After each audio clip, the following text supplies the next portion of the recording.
The early morning sun cast long shadows across Zuba. In a quiet village, there lived two friends, Amina and Musa. Amina walked through the marketplace, her basket filled with fruits, her heart light with joy. Beside her was Musa, her closest friend, their laughter blending with the bustling sounds of traders. As they wandered through the village square, a sudden announcement boomed from Chief Bala. The position of the village messenger will soon be filled. We need someone brave and trustworthy to serve our people. Musa's eyes sparkled. Imagine if one of us got chosen, he whispered to Amina. Amina chuckled. You'd make a fine messenger. Imagine the honor of being chosen as the chief's messenger, Musa said with a grin. Amina laughed. I hope whoever is chosen will serve our people well. Musa smirked, his eyes staring at the crowd. Oh, they will. I'm sure of it. Later that day, as Amina walked by the riverbank, as she knelt to wash her hands, her fingers brushed something cold in the sand, a golden bracelet, half buried in the sand, shimmering in the sunlight. This must belong to the chief's wife. She rushed to Musa's house, excitement dancing in her eyes. Look, Musa, I found the chief's wife's bracelet by the river. Musa's gaze locked on the bracelet. You're sure it's hers? He asked, his voice smooth. Yes, we must return it to the palace. Musa nodded, a smile playing at the corner of his lips. Of course, the chief will be grateful. But think about it, Amina. You could return it quietly and ask for a reward. Amina frowned. A reward? That's not right. It's her bracelet. We should just give it back. Musa shrugged. You're too kind for your own good, Amina, but I admire that.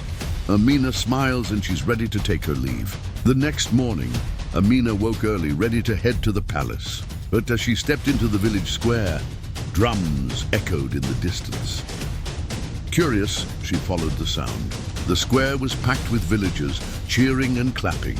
A figure stood at the center of the crowd, his back to her.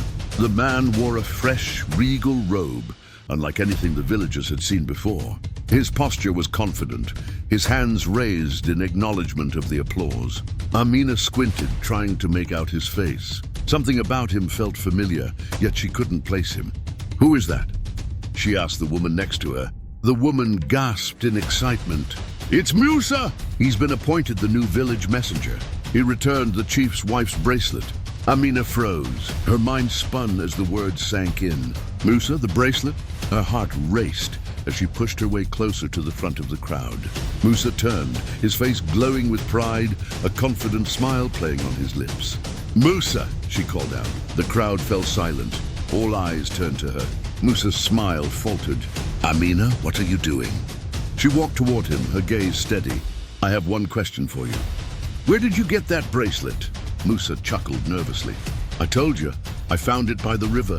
For a moment, their eyes locked. No, you didn't, Amina said firmly. Her voice grew louder, filled with emotion. I found it. I brought it to you because I trusted you, and you stole it from me while I slept. The crowd gasped. Whispers spread like wildfire. Musa, a thief? Amina's his best friend. How could he do that? Musa's face darkened, his charm slipping away. His voice lowered, a hint of malice creeping in. And who will they believe, Amina? Me, the village messenger, or you? Amina stood her ground, tears brimming in her eyes. The truth always finds its way.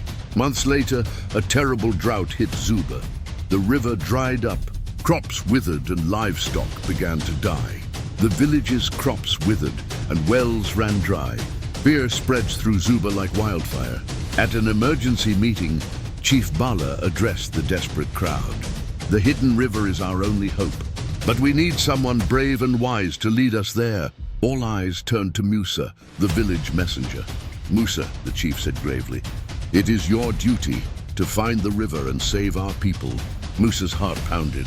He had no idea where the hidden river was. His entire position had been built on lies. I will find it, he stammered, though his confidence had vanished. As the villagers gathered their belongings, preparing for the journey, Amina quietly approached the chief.